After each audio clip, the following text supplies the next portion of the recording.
Alright, I think I'm live. We'll see. Yeah, awesome. Okay, and that's super awesome.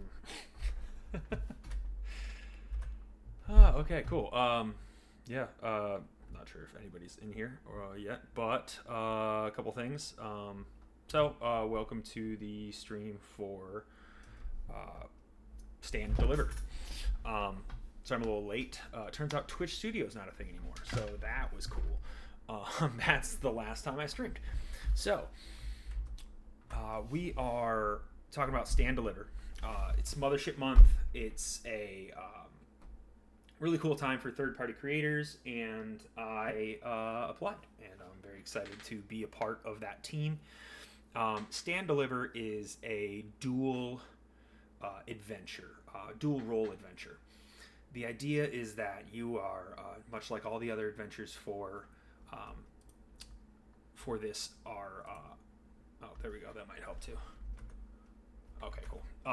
That are on Prospero's dream, the space station. And when it comes to that, we... clearly I've prepared a bunch for this, so yeah. When it comes to that, I like the idea of like having like a miniature Las Vegas. So we have like this very crime-forward station, and then this district Echo, or the DEC, DEK, is the miniature Las Vegas kind of feel. I want to have players feel like they are bombarded by neon and advertisements and things that can tempt them, and it's also an interesting way to kind of play with that stress dynamic too, giving your players an option. When you are these dual roles, the system kind of comes across as, or the adventure kind of comes across as a either smuggling in cargo into this district, which is drugs for the Kane crime family, or being the security operatives that are absolutely like paid off security operatives, and in no way a government association. I think they are going to be tied to the Tempest Corporation. If you're using that in your Prospero stream, awesome. If you're not, again, the security operatives can be attached to anything. So we are looking at... Hold on, I should probably bring up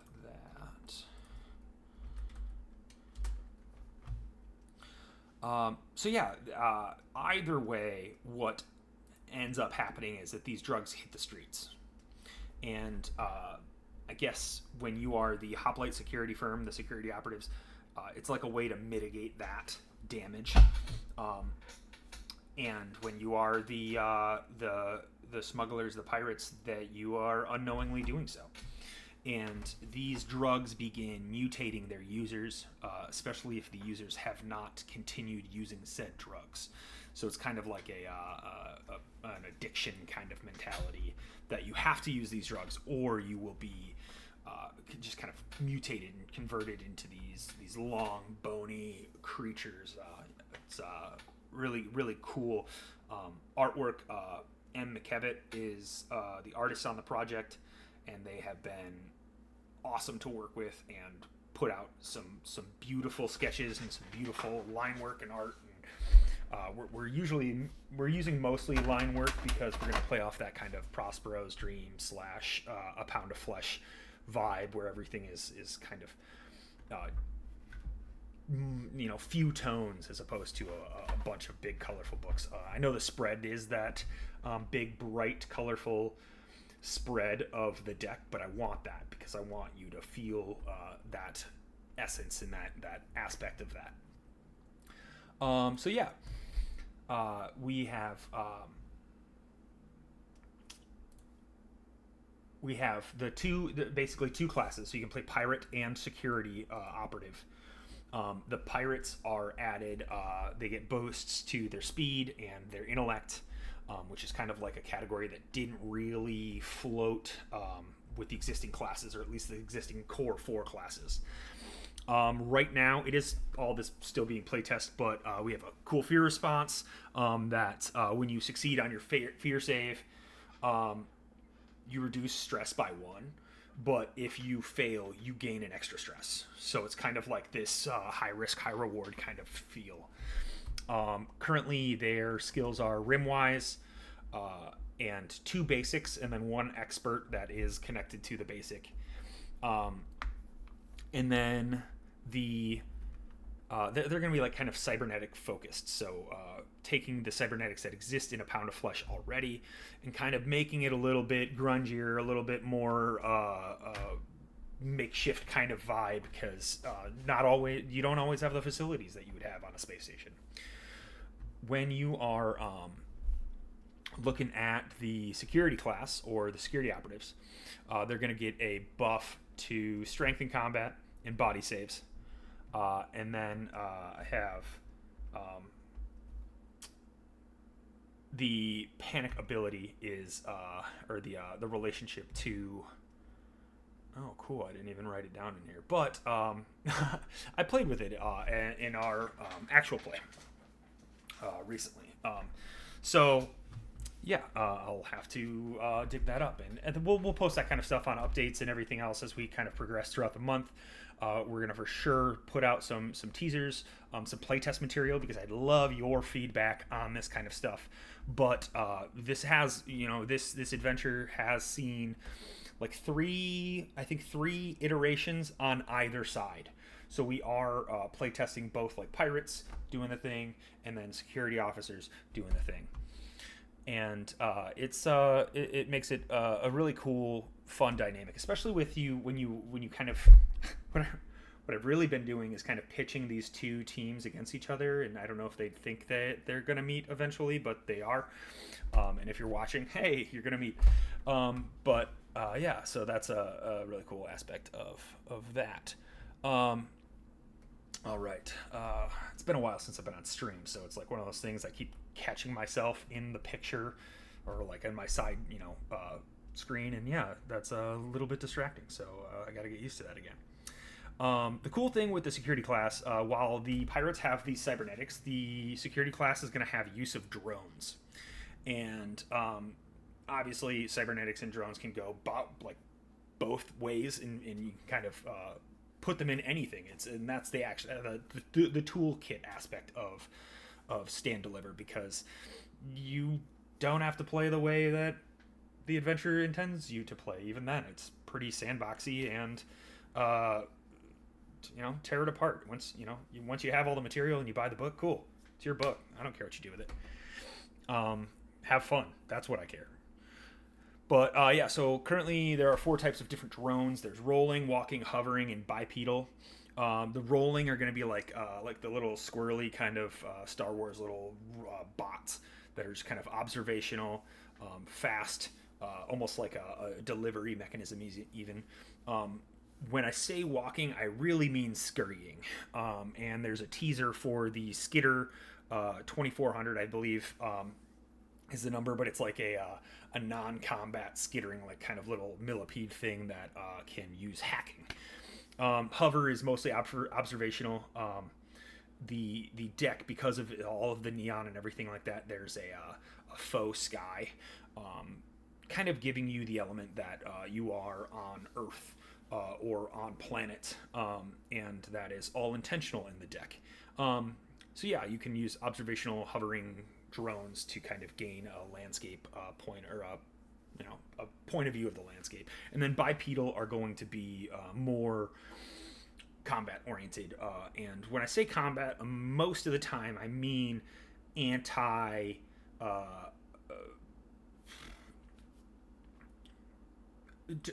Like a crime deterrent, because there is no guns allowed on the station. However, we'll talk about that in a little bit. Actually, let's talk about it now. So, with each of the classes and the loadouts. So we're going to create loadouts. We're going to name the loadouts. And I really like that because it's been giving a lot of players a little bit more direction. But we're also going to utilize some roll charts to kind of build your own random loadouts. so that you're not stuck with the exact same loadout as another player. That weirdly happens to me all the time in these games. Is like somebody rolls for a laser as the teamster, and then they get, somebody else has a laser, and usually I'm like, cool, let's go with it. Or especially if it's at a con, like, I don't care.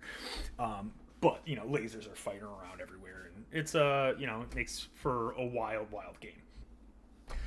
But the roll methods are going to be broken down. You can do both. You can do loadouts that are going to be set, like I said. They are going to be named just to kind of give a little bit more direction, or they are going to be the custom loadouts where you're going to roll for all of your individual items, kind of creating more variety in your play. With those loadouts, the pirate class has a new mechanic. They have contacts. And this is the idea that they are the scum of the station, and maybe know a few people here and there, being able to figure all that out. Sorry, it's like super bright, and of course that it's like 1 o'clock here, and everything is right there coming through my basement window. Contacts. So it's like the idea that they know somebody, and there are different tiers, 1, 2, and 3 for contacts. And it's an opportunity for the player to kind of add and create to the story, especially for NPCs. And they maybe know somebody that knows something. They may know an informant. They may know where to get some illegal weapons that they want to get. They may know, access to the security operatives' armory. That kind of stuff. So it's a really cool. It's been very cool in all of the play tests, and it kind of is this cool little like additive mechanic to the story. It doesn't break the game or anything else like that. On the other side of that, security class, the security operatives have something similar, but it's requisition script. So like script in the sense of like company script. It's that monetary money specifically working for a company and within the same company's ecosystem. So requisition script is something that's like awarded to the player. Some may start with it depending on that loadout, that random loadout, but they can spend that amount of script to access the requisition armory or office. And in the same sense that the pirates have NPCs that they can access, the security class is going to have items and equipment that they can access. And it's going to work kind of in tandem in the same way, but one is for NPCs, and the other is kind of that for the equipment. 2 more things. One class for the pirate. Two more things. One for each class. The pirate class is going to have an ulterior motive. And I know that's very generic on the list, so we'll talk more about that, and we'll post more about that. But the ulterior motives are you want to be a pirate captain. And if you want to be a pirate captain, maybe you're trying to prove yourself to this pirate fraternity, which was kind of pulled from the early stages of Wages of Sin. That was one of the bounties that was like really cool and really stood out to me. So I kind of wanted to play around with that. Plus, who doesn't love pirates? Space pirates? Oh, yeah. I'm psyched. But I want to play. Somebody run this.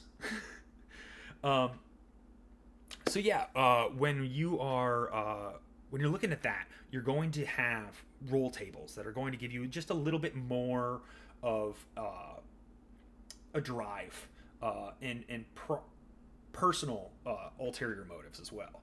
And I think it kind of pulls that like aspect of especially like the Alien franchise and like some of the franchises that is so much influenced the Mothership world, but it's like you're gonna have backstabbing and obviously play with your table and appropriately and make sure everybody's still having a good time. But I do like the aspect of like oh well, why'd you do that? Why'd you grab that piece of data off that guy? And you're like, don't worry about it. I think that's going to be really cool. Much like that again, the security has debts. So the security officers, the security ops are going to be basically like indebted to something or someone somehow. Whether it's, they got the job from a family friend or a higher up officer, they have a gambling problem and loan a bunch of owe a bunch of O2 credits to this loan shark. All that kind of stuff, kind of doing the exact same thing. Like all of a sudden, a security op is going to swipe up an O2 credit stick off of a knocked out assailant or whatever, or just a victim of this horrifying monster. And we'll dive into that here in a second as well. But each of these are going to have basically some small save, solve, survive. Not quite phase alterations, but like just kind of hints along the way. I'm not exactly sure if it's going to be using the Warden system specifically, but we'll have definitely plenty of the small stuff to kind of help you guide. As far as the where are we at? Okay, cool. So we have all kinds of items we're adding. Trinkets, items are going to include like crowd dispersal grenades, foam grenades, which are going to work like the foam gun, but you can kind of like launch them off and hit a small area for them. Riot shields, garbs, security garb, proximity sensors, taser pistols, diagnostics tools. We're gonna. I'm working on an exo rig, so it's like basically a higher level armor class. Not in the sense of D&D armor class, but like armor tier, but probably below the full dress. Barriers. A lot of this was just kind of like inspired off of like one of the other, and just kind of like, well, what would you do against this? And then excellent. So what would the pirates have against this? And kind of this cool push and pull on all of the items. I'm excited about there's a repulsor shotgun. It's like a blast wave shotgun, which I keep thinking about. There's like one scene in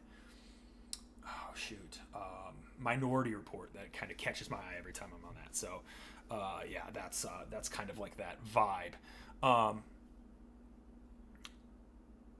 right, cool. I have no idea what shield mode is. Is that new? All right, never mind. I'm not gonna worry about it. I didn't know if that's why people weren't chatting or not. But anyways, so we're gonna check out the so like the core conflicts we're gonna have is you've got the hoplite security firm, the security operatives. You've got this underground criminal network working with the pirates, kind of as subcontractors. You've got this crime family that runs the deck, the Kane crime family. And we'll get into the NPCs here in a second, but it's definitely cool. Definitely an interesting, like, where are they going to go and how are they going to react? And that's going to get us into phase alterations.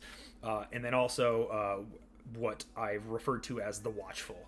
And the Watchful can be the cabal of influential leaders, can be the company that holds power over the station, whether that's secret or outright, a military organization that uses the prison, the deck and the dream as a prison, any of that, or it can be the Nova, Yandy's people, and that's the idea of who it's meant to be. But of course, like, there's going to be plenty of options to play it however you want to play it and however you can play it in your table, meant for your table. But those are going to influence the phase alterations within each of the locations. Now, locations. I'm probably giving away the house right now. I'm probably sharing far too much information, but whatever.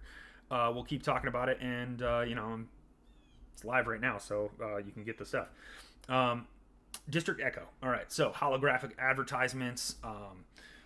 I like the idea, again, like of a Minority Report, where it's like personalized to you, and it kind of creeps out players that way and gives them a sense of like how unimportant they may be in the grand scheme of things, but how focused that some digital aspects are on them. While we talked about the holographic sky, utility trams were above hand, like within the clouds, kind of thing, and you can see like just this. I guess I could just kind of start describing it the way I do when I play. Um, of all of these like loud advertisements in the deck, there's plenty of food spots, whether it's a cart or a building on the side. There's plenty of bars. There's video, VR dream rooms. There's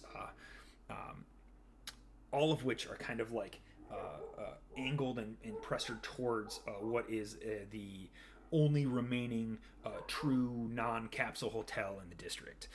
Capsule hotels with the idea that like, hey, here's a place to sleep and it's a pod. That's all you get. This other place is like a room for rent, and especially like when you're renting a room for not necessarily sleeping. But yeah. That hotel is the Overlook, and that's going to be like run by the Kane family, and kind of like their base of operations. Let's talk about the Kane family. So Kane crime family, is the controlling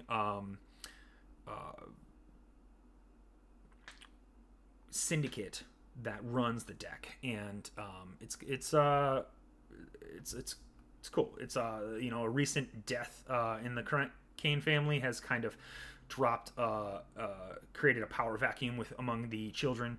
Like dad dies, and there's 4 siblings that are all kind of vying for control. There's Banca, who's a ruthless like kind of leader trying to figure out and take her claim to it. There's Gav, who is the like kind of goes with the flow of the family. He's like the muscle kind of main defense guy, kind of that trope. Hector is the oldest and jealous that Banca is kind of taking control over here. And then I think Roan is my favorite. Roan is a one of the siblings who kind of sticks to the shadows and is usually sly. But one of my favorite things is that they're always purchasing new sleeves, transferring their memory and consciousness into either reclaimed or Model A sleeves.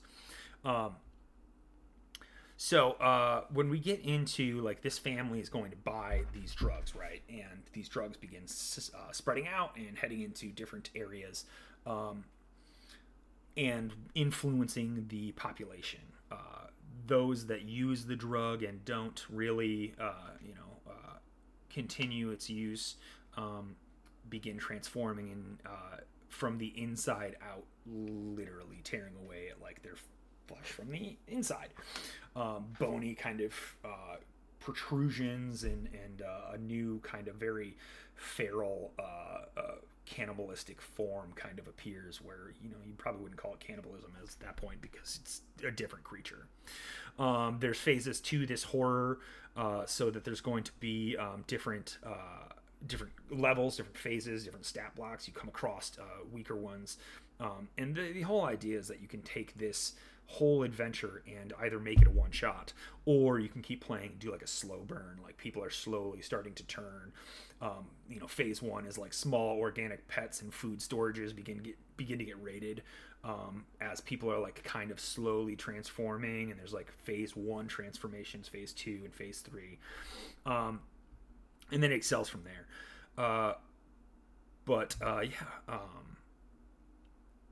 And there's a whole tombs set up for either side, pirate or security, as well. And of course, that is all. There's a whole section in Warden's assistance. So it's adventure play and pacing to kind of like just check some stuff out with that. Cool. Oh man, what else? What else can we talk about? So we've got. I was also thinking like, well, if this is a delivery of some kind of cargo, it doesn't need to be drugs. It can be anything. So there is a half-finished list of if they were evolved Karks or Karkanids. There's a worm infestation. Basically, it's like the idea like this can be anything, and any terror can break loose. One of the phase alterations is probably a pretty important one, is that as this is all breaking loose, you shut down the sector, you shut down the district, and Of course, everybody's trapped there. So you've got your solve, save, survive right there. There are alternative mutations, not just like your bones popping out of your skin and becoming this feral creature, but like maybe it's a carapace as well, and it's a bony structure that gives them armor. Maybe it's a hallucinogenic breath they breathe out, and there's just I have a whole other table of these ideas. I haven't play tested these, but they're going to be fun, awesome new ways to be able to kind of play around with that. As well as side quests for the district and for each of these teams, the security team and the pirates. Random loot tables. We're gonna do hopefully we can hit the one of the stretch goals. I'd love to fund first, so I'm not gonna get ahead of myself. But stretch goals and have a community driven patches and trinkets table, which I would think is really cool, because it's one of those opportunities to kind of put something that was in your game in the canon, and it's been super fun so far. Even players that I'm playing with now, they're like, "Oh, hey, can I add this? Can I add that?" I'm like, "Yeah, of course. You've helped support and play test this project. It's the least I can do." Especially that, like what I pay them in is pizza occasionally, and I don't even always buy the pizza. There's other people too. So that is the gist of Stand Deliver right now. We are looking at probably half of it done as far as the manifest, maybe 2/3. I think 2/3 of it done. As far as the manifest goes, we are going to be pitching it out to our editor once that's complete. Yamil Camacho is a great friend of mine, and he said he's willing to do the editing for that. Awesome stuff. So yeah, if anybody has any questions, pop them up in the chat, but we'll have the comments and everything else open, obviously, during the entire campaign. Couple things to note is that one is I am at GameholeCon starting tomorrow, so I will do my best to answer any questions and help things out, but I'm going to be there running a couple different games. I'm going to be running Chew, the RPG, which I wrote and designed on, the second book, the Chewniverse, yeah, it's gonna be a good time. I'm running a couple of my other games. I have a bug game that I've been playtesting for a little bit. It's basically like it's its own system, but like A Bug's Life meets like Gangland, which is going to be a little interesting. It's a fun time. Usually it spirals into some kind of chaos with players. And then also with Jay Yamil, he and I are writing a Morkborg hack called Tales from the Tape Deck, and that is a music-driven race against the clock Morkborg system with adventures that are influenced by different playlists, and it's gonna be a wild ride, and ride is meant to be there. So the first one we're doing is Mad Max, Fallout, and Borderlands inspired. And you're racing across the apocalyptic desert on a war rig trying to blank, and you have to race a clock, and the clock is the playlist, which is really cool. So there's ways to mutate the playlist. Anyways, yeah, that's later. But yeah, so I'll be at GameholeCon. If y'all have any questions, I'm going to be as present as I can while I'm there. But once I get back, obviously, I'm here for you. And if you have questions, then awesome. I do also, I run my own website. I'm a woodworker by trade, and I make dice trays, dice boxes, and that kind of stuff like this. And you can find all that stuff on suffety.com. SUFFETY.com, as well as all of our upcoming games and everything else like that. All the information there. And lastly, we have a Discord, Suffety Games Discord. The link is in, I think it's way down in the story, as well as on website. Cool. So yeah, that is all I've got. I think I just hit my 30-minute mark. Yeah, well, if no other questions or anything else are popping up, I think that is our little snippet.